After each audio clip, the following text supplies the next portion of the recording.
ऐसा तुम्हारे साथ कितनी बार हुआ है कि जब तुम पढ़ाई करने के लिए बैठते हो और सीए फाउंडेशन को दिमाग में लेके आते हो तो सिर्फ एक ही डर वाला थॉट आता है कि भैया सीए फाउंडेशन क्लियर कैसे होगा। और यहाँ पर जब मैं आईसीआई के ऑफिशियल डेटा की बात करता हूँ तो आईसीआई का कहना है कि भैया अगर 1 लाख बच्चे एग्जाम देते हैं तो सिर्फ 15,000 15,000 स्टूडेंट्स पास होते हैं। जो बाकी के 85 स्टूडेंट्स होते हैं वो फेल हो जाते हैं। यानी कि पासिंग परसेंटेज सिर्फ और सिर्फ 15% है। ऐसे टाइम पर हमको एक ब्रह्मास्त्र की जरूरत पड़ती है कि भैया इसके थ्रू ना मैं पास हो जाऊं, कैसे ना कैसे करके उन 15,000 बच्चों में आ जाऊं। और इसमें ये जो इकोनॉमिक सब्जेक्ट है ना, ये आपकी बहुत ज्यादा हेल्प करता है।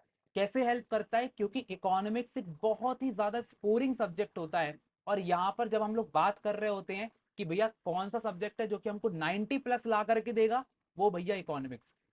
तो यहाँ पर इकोनॉमिक्स में पढ़ाई करना बहुत ज्यादा इंपॉर्टेंट हो जाता है। लेकिन प्रॉब्लम यही आती है कि इकोनॉमिक्स को हम इजी तो बोलते हैं पर सच्चाई कुछ और है। एक्चुअली में जब मैं बच्चों से बात करता हूं तो एग्जाम के पहले सारे बच्चे मुझे कॉल करते हैं और एक ही चीज बोलते हैं कि भैया इकोनॉमिक्स नहीं बन रही है, इकोनॉमिक्स समझ में नहीं आ रही है, थ्योरी याद नहीं हो रही है, न्यूमेरिकल्स नहीं बन रहे हैं और ग्राफ का तो पूछो ही नहीं, समझ में ही नहीं आता है। सो आज हम लोग कुछ ऐसी प्रॉब्लम्स को एड्रेस करने वाले हैं जिससे आप इकोनॉमिक्स में ये जो 90+ है ना, ये आपके लिए पॉसिबल हो जाएगा। तो चलो जल्दी से बात करते हैं। तो हेलो एवरीबॉडी, कैसे हैं आप सभी लोग? मैं हूं आपका दोस्त, आपका host, educator of economics, Aditya Shivre, as known as your Aditya भैया। एंड आज की क्लास में देखेंगे कि कैसे इकोनॉमिक्स को इजी बनाया जाता है। तो चलिए, सबसे पहले मैं बात करता हूं जो कि सबसे बड़ी प्रॉब्लम है, जो कि हमेशा तुम्हारे दिमाग में आती है कि थ्योरी को याद कैसे करें। तो चाहे मैं हैरी पॉटर की बात करूं, चाहे हरमाइनी ग्रेंजर की, चाहे रॉन वीजली की, देखो भैया एक ही चीज हो जाता है, दैट इज कि हमको यहाँ पर ना थ्योरी याद नहीं होती है। और हम सब लोग यही सोचते हैं कि जब थ्योरी पढ़ने के लिए बैठते हैं ना, तो भाई बहुत ज्यादा नींद आने लग जाती है और भी हम तो सो ही जाते हैं। और इकोनॉमिक्स की जो थ्योरी होती है ना, वो ऐसी वैसी थ्योरी नहीं होती है। इस थ्योरी को याद करने के लिए आपको यहाँ पर क्या करना पड़ेगा? अंडरस्टैंडिंग लेवल को बढ़ाना पड़ेगा। यानी कि अगर आपको थ्योरी नहीं समझ में आई तो याद तो बिल्कुल नहीं होने वाली है। इसलिए सबसे पहले हमको एक एक कॉन्सेप्ट को याद करना पड़ेगा। इसके लिए सबसे पहला जो मेरा सुझाव आपको रहेगा, दैट इज कि अपनी बेसिक अंडरस्टैंडिंग को सुधारो। और उसके लिए थ्योरी को याद डायरेक्टली मत करो, पहले एक्चुअली में उसके बेसिक्स को समझो। यानी कि हम क्या करेंगे, एक एक थ्योरी के बेसिक्स को देखेंगे। जैसे कि फॉर एग्जाम्पल इकोनॉमिक्स क्या होता है, इकोनॉमिक्स और इकोनॉमिस्ट में क्या फर्क होता है, पॉजिटिव इकोनॉमिक्स, नॉर्मेटिव क्या होता है, आपको बेसिक्स पढ़ना ही पढ़ना पड़ेगा। और अगर आप मेरे वन शॉट देखते हो तो मैं यहाँ पर आराम से आपको एक एक बेसिक्स क्लियर करवा रहा होता हूँ, जिससे आपको इकोनॉमिक्स में इंटरेस्ट आने लग जाए। सेकेंड चीज होता है जो कि याद करने की सबसे बड़ी ट्रिक होती है, दैट इज कि आपको इसको रियल लाइफ से रिलेट करना है। अब देखो बहुत सारे लोग होते हैं जो कि इकोनॉमिक्स को एक नॉर्मल सब्जेक्ट की तरह समझते हैं, पर एक्चुअली में जब आप रोज बाजार में जाते हो, आप कुछ भी चीज परचेज करते हो, कुछ भी चीज सेल करते हो, कहीं पर भी पैसे का यूज करते हो ना, वहां पर इकोनॉमिक्स आता ही आता है। और यहाँ पर हमारी यही अप्रोच होती है कि चाहे हम चाय वाला, चाहे मोमोज वाला, चाहे डॉली चाय वाला, कोई भी हो उससे हम लोग अपनी पूरी इकोनॉमिक्स को यहाँ पर जो रहता है रियल लाइफ से रिलेट करते हैं। जितना ज्यादा आप रियल लाइफ से रिलेट करोगे उतने ज्यादा आपको याद हो जाएगा। फॉर एग्जाम्पल, अगर आप बताते हो जैसे कि आप अकाउंट्स पढ़ रहे हो या फिर आप इकोनॉमिक्स पढ़ रहे हो, तो यहाँ पर आपको क्या करना है, आप रोज क्या खाते हो? मोमोज खाते हो। तो आप मोमोज से इसको रिलेट कर सकते हो कि भैया अगर मोमोज की डिमांड बढ़ती है तो यहाँ पर मैं ज्यादा उसको परचेज करता हूँ, तो मोमो वाला क्या करता है, प्राइस को इंक्रीज कर देता है। यानी कि जब भी डिमांड इंक्रीज होती है तो प्राइस अपने आप इंक्रीज होता है। याद हो गया? ऐसे करके रिलेटेबल चीजें जब करते हो ना, थ्योरी याद होने के चांसेस बढ़ जाते हैं। अब आ जाती है वो एक गोल्डन ट्रिक, एक ऐसी गोल्डन ट्रिक जिससे आप पूरी की पूरी इकोनॉमिक्स या कोई भी सब्जेक्ट की थ्योरी को याद कर सकते हो। सो देखो, अगर मैं आपसे बोलता हूं कि आपके सेंसर्स क्या है, सेंसरी ऑर्गन्स क्या है, तो आप बोलोगे भैया देखो यार मैं तो ना मस्त देखता हूँ, मेरे को जब भी कुछ चीज देख लेता हूँ ना मुझे याद हो जाती है। कुछ लोगों को बोल करके याद होता है, कुछ लोगों को सुन करके याद होता है, और कुछ लोगों को फील करना होता है तब याद होता है ठीक है। सो अब यहाँ पर क्या होता है कि हम इन सब चीजों को ना मिला देंगे। हम क्या करेंगे, देखो जरा, अगर आप किसी भी चीज को देखते हो, यानी कि अगर आप किसी वीडियो को देख रहे हो, किसी बुक को देख रहे हो, तो आपकी जो आईज है ना, वो काम में आ रही है। इससे आपकी जो इंफॉर्मेशन है वो दिमाग में फीड हो रही है। तो अगर आप इकोनॉमिक्स को पढ़ रहे हो तो सबसे पहले क्या करो, अपनी स्क्रीन पर, लैपटॉप की स्क्रीन पर एक वीडियो ओपन कर लो। फॉर एग्जाम्पल आपने मेरी वीडियो ओपन करी, तो आपने मेरा जो वन शॉट है वो अपने कंप्यूटर पर ओपन कर लिया, ठीक है। इसी के सामने आपने क्या किया, अपने नोट्स या फिर आईसीआई का मटेरियल या फिर कोई भी बुक ओपन कर ली जो कि आपके सामने, ठीक है। इसी के साथ साथ अब इस वन शॉट को जब आप देखोगे तो भैया ईयरफोन्स की जरूरत तो पड़ेगी, तो आपने क्या किया कि एक ईयरफोन्स भी अपने पास रख लिए। और लास्टली आपको एक क्या करना है, डायरी या फिर एक पेन रखना है। पेन का बहुत ज्यादा इंपॉर्टेंस है, पेन होना चाहिए, जो कि बहुत ज्यादा इंपॉर्टेंट है।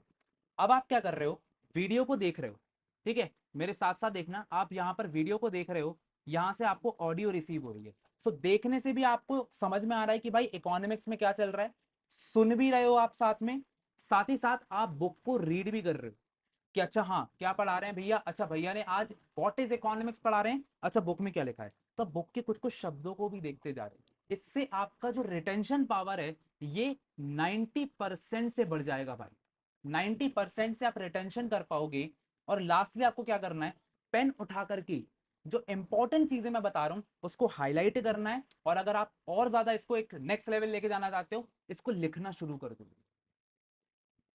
सो आपने एक टॉपिक देखा, व्हाट इज इकोनॉमिक्स, आपने उसको सामने रीड किया और तुरंत ही आपने उसको अपनी डायरी में जो भी इंपॉर्टेंट वर्ड था कि इकोनॉमिक्स क्या होता है भैया, स्टडी होता है, स्टडी ऑफ मैनकाइंड होता है, जो भी होता है स्टडी ऑफ वेल्थ होता है, उसको आपने लिख लिया।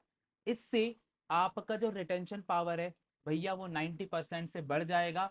नहीं भूलोगे कोई, आपको इन तीन चीजें अगर आपने कर ली ना, आप कभी कुछ चीज को भूल ही नहीं सकते हो। और आपको नींद तो आएगी ही नहीं, क्योंकि आपके सारे सेंसरी ऑर्गन्स जो है उस टाइम पर इंफॉर्मेशन ले रहे हैं। सो नींद वाली टेंशन भी खत्म। सो ऐसे करके ये तीन इफेक्टिव वेज है जिससे आप थ्योरी कंप्लीट कर सकते हो। लेकिन इकोनॉमिक्स यहां पर समाप्त नहीं होती है। जब मैं बच्चों से पूछता हूं कि भैया अब आगे क्या चला जाता है, तो इसमें तो डंबल डोर भी भैया दिक्कत में जाता है कि ग्राफ को कैसे याद करें। देखो ग्राफ अपने आप में एक बहुत बड़ी प्रॉब्लम होता है, क्योंकि ग्राफ सबसे पहले तो समझ में नहीं आता है। सो सबसे पहले हमको क्या करना पड़ेगा, ग्राफ का ना ब्रेक डाउन करना पड़ेगा। देखो जरा, जो ग्राफ होते हैं ना वो कभी भी दो चीजों के बेसिस पर होते हैं और दो चीजों का रिलेशनशिप बताते हैं। सो अगर आपने रिलेशनशिप को समझ लिया ना, सो ग्राफ की कहानी अपने आप ही खत्म हो जाएगी। फॉर एग्जाम्पल अगर आप अभी सिंगल हो तो आपको रिलेशनशिप उतना समझ में नहीं आएगा, लेकिन टेंशन नहीं लो, मैं एक्सपीरियंस लूं तो मैं तुमको बताऊंगा कि कैसे डिमांड और सप्लाई का रिलेशनशिप होता है। मैं डिमांड और सप्लाई की बात कर रहा था, ठीक है।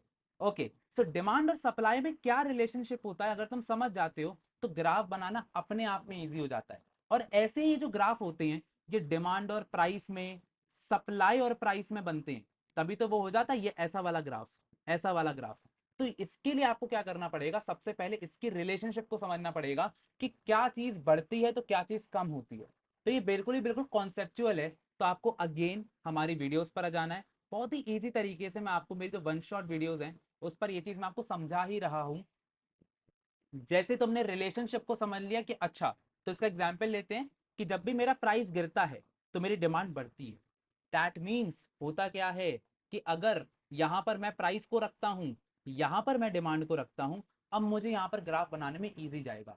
अच्छा ये चीज जो हो रही है ये ऐसे जा रही है कि भैया जो प्राइस है वो यहाँ पर बढ़ रहा है, तो यहाँ पर डिमांड जो है, प्राइस कम हो रहा है तो यहाँ पर डिमांड जो है वो बढ़ती जा रही है। ऐसे करके जब आप स्टेप बाय स्टेप ब्रेकेज करोगे ना इसका, आपको अपने आप ही ग्राफ याद होने लग जाएंगे। साथ ही साथ जैसे आपने वन शॉट पर ग्राफ देखते हो उसको तुरंत बनाने की कोशिश करो। देखो एक एक पॉइंट क्या डिपिक्ट कर रहा है। जब आप इसमें 5 मिनट भी लगाओगे ना, आपको पूरा ग्राफ याद हो जाएगा। और कोशिश करो कि आप इसको पेंसिल से अपनी नोटबुक पर बनाते रहो। तो ये एक बहुत ही इफेक्टिव तरीका होता है ग्राफ को याद करने का। तो ये आपने समझ लिया है, इकोनॉमिक्स की दूसरी प्रॉब्लम भी समाप्त हो गई। अब आती है तीसरी और सबसे बड़ी प्रॉब्लम, दैट इज भैया न्यूमेरिकल्स कैसे सॉल्व करें। न्यूमेरिकल्स अपने आप में एक बहुत बड़ी टेढ़ी खीर होती है। और न्यूमेरिकल्स हमको कहाँ पे मिलेंगे यार, हमको मिलेंगे नेशनल इनकम पे। तो देखो न्यूमेरिकल्स अपने नेशनल इनकम पे आएंगे। अब देखो, अगर मैं नेशनल इनकम की बात करता हूँ ना, या फिर एग्रीगेट डिमांड यानी कि केनेजियन थ्योरी की बात करता हूँ ना, सो यहाँ पर आपको अगेन न्यूमेरिकल्स के लिए सबसे पहले एक शीट बना लेना है। और इस पेपर की शीट पर आपके पास सारे फॉर्मूलाज होने चाहिए। So according to a study, अगर आप किसी भी चीज के फॉर्मूलाज को लिख लेते हो ना, किसी भी चीज के फॉर्मूलाज को, तो आपको ना वो न्यूमेरिकल बनने के चांसेस 60% हो जाते हैं। समझ में आ रहा है, सिर्फ फॉर्मूला देखने से। क्योंकि फॉर्मूलाज में ही तो हम कंफ्यूज होते हैं कि भाई इसका फॉर्मूला क्या बनेगा, क्या होगा, क्या प्लस होगा, क्या माइनस होगा। तो सबसे पहले आपको फॉर्मूलाज की एक लिस्ट बना लेनी है। जैसे आप फॉर्मूलाज की लिस्ट बनाओगे, अब आपको क्या करना है, डायरेक्टली बड़े क्वेश्चन सॉल्व नहीं करना है। सबसे पहले आना है और जो सबसे बेसिक क्वेश्चन होता है ना, सबसे बेसिक क्वेश्चन, उसको आकर के सॉल्व करना है। अब भैया मैं बेसिक क्वेश्चन तो सॉल्व कर लेता हूँ, एडवांस पे कैसे जाऊँ? तो एडवांस पे जाने के लिए आपको क्या करना है कि मैं यहाँ पर जब कोई भी न्यूमेरिकल सॉल्व करता हूँ ना, तो मैं देखता हूँ और उसको डिवाइड कर देता हूँ टाइप वाइज में। याद रखना, ये एक बहुत अच्छी ट्रिक है। हर एक न्यूमेरिकल को टाइप वाइज में डिवाइड करो कि अच्छा ये एक टाइप बार बार आ रहा है, अच्छा इसको मैं इधर पे रख लेता हूँ। जैसे कि होता क्या है कि फॉर एग्जाम्पल कोई भी चीज आती है जहां पर ना एक चीज प्लस हो रही होती है, नेक्स्ट क्वेश्चन में वो एक एक्स्ट्रा चीज दे देते हैं, वो भी प्लस हो रही होती है। तो आपने क्या किया, ये दोनों चीजें प्लस हो रही, इसको एक साइड में डाल दिया, एक टाइप बना दिया इसका। फिर सेकंड में क्या आया कि अच्छा अब यहाँ पर एक नई चीज इंट्रोड्यूस करिए, अच्छा चलो इसको एक अलग टाइप में डाल देता हूँ। अच्छा जैसे कि नेशनल इनकम में डोमेस्टिक इनकम की जितनी चीजें उसको एक साइड रख लिया, अच्छा नेशनल इनकम में ये चीज है इसको एक साइड रख लिया। तो ऐसे करके आपने जब टाइप वाइज क्वेश्चंस करते हो ना, जो कि हम प्रोवाइड भी करते हैं सीए प्रतिज्ञा में, सो आपको ना फॉर्मूलाज तो याद हो ही रहे हैं, पर आपको समझ में आ रहा है कि स्टेप बाय स्टेप मैं कैसे एक चीज को सॉल्व करता हूँ। ऑल्सो एक और बहुत ज्यादा इंपॉर्टेंट बात होती है, हमेशा क्वेश्चन को स्टेप में फॉलो करो, स्टेप में सॉल्व करो। स्टेप में जब आप किसी भी चीज को सॉल्व करते हो ना, इसका फायदा क्या होता है, देखो समझना बात को।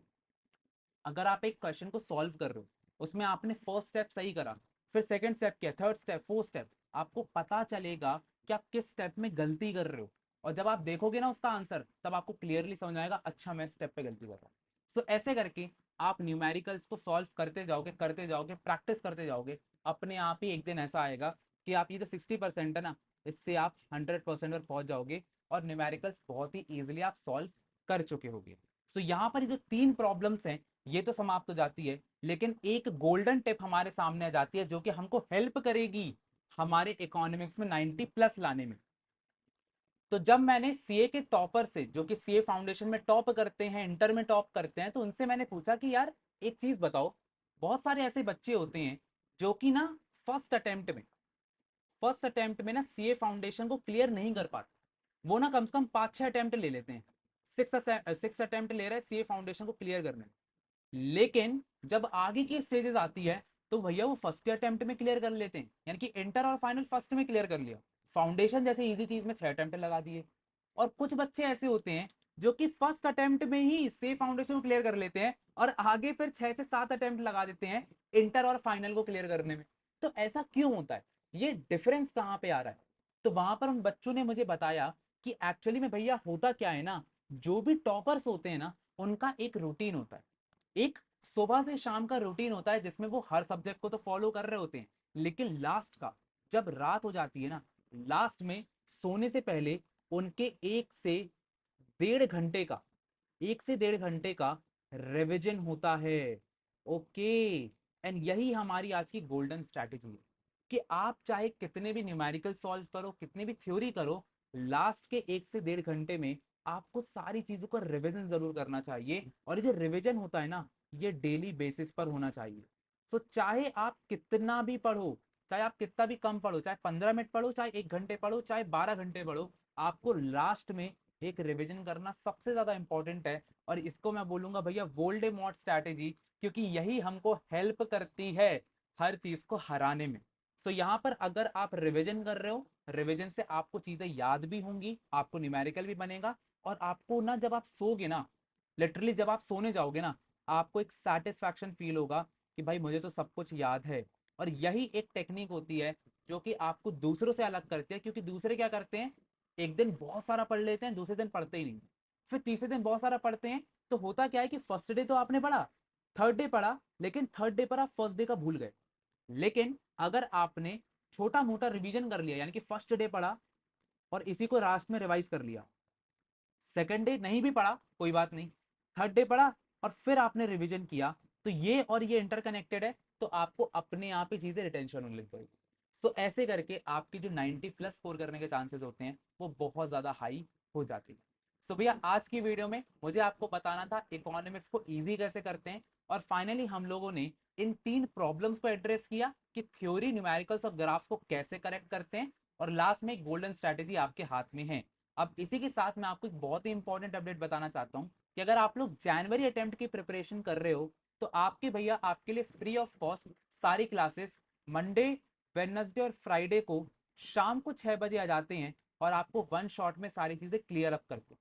सो अगर तुम जनवरी अटेम्प्ट की प्रिपरेशन कर रहे हो तो क्लासेस तुम्हारे लिए बहुत ज्यादा प्रोडक्टिव होने वाली हैं। तो आ जाओ भैया, 6 बजे ज्वाइन करो हमारी क्लासेस को। तो इसी के साथ I Aditya Shevre officially signing off from this class. मिलते हैं अगली वीडियो में, तब तक के लिए ऑल द बेस्ट।